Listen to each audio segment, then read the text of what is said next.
সেদিন সবাই মিলে গিয়েছিলাম দাদার বিয়ের গায়ে হলুদের জল বুড়াতে। হাই এভরিওয়ান, কেমন আছো তোমরা সবাই? সেদিন সকাল থেকেই প্রচুর পরিমাণে বৃষ্টি শুরু হয়ে গিয়েছিল। একটু বৃষ্টি কমতেই আমরা সবাই রেডি হয়ে যাই জল বুড়াতে যাওয়ার জন্য। আর এই দেখো চারিদিকে কি অবস্থা, এই কদিন ধরে এত বৃষ্টি হচ্ছে, চারিদিকে পুরো কাদা কাদাময় হয়ে গেছে। তারপর আমরা কাদা পার করে সবাই চলে আসি রাস্তায়। কিছুক্ষণ দাঁড়িয়ে থাকার পরে আমরা সবাই মিলে বার হয়ে পড়ি জল বুড়াতে যাওয়ার উদ্দেশ্যে। আর এই দেখো এখানে সবাই মিলে নাচ করছিল।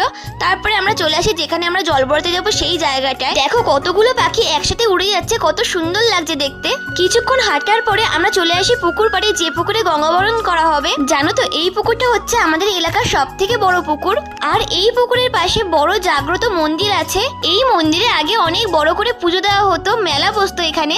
এখন অবশ্য সেই পুজোটা ছোট হয়ে গেছে, মেলা বসে না। আর এই দেখো এখানে সবাই মিলে গঙ্গাবরণ করতে শুরু করে দিয়েছে। গঙ্গাবরণ করার পরে সবাই মিলে চলে আসে মন্দিরের ভিতরে। মন্দিরের ভিতরে এসে ঠাকুরের কাছে সবাই মিলে প্রণাম করলো, আশীর্বাদ নিল। এরপর মন্দিরের ভিতরে কিছুক্ষণ থাকার পর সবাই মিলে চলে আসলাম বাড়ির দিকে। আজ তাহলে আসি, বাই।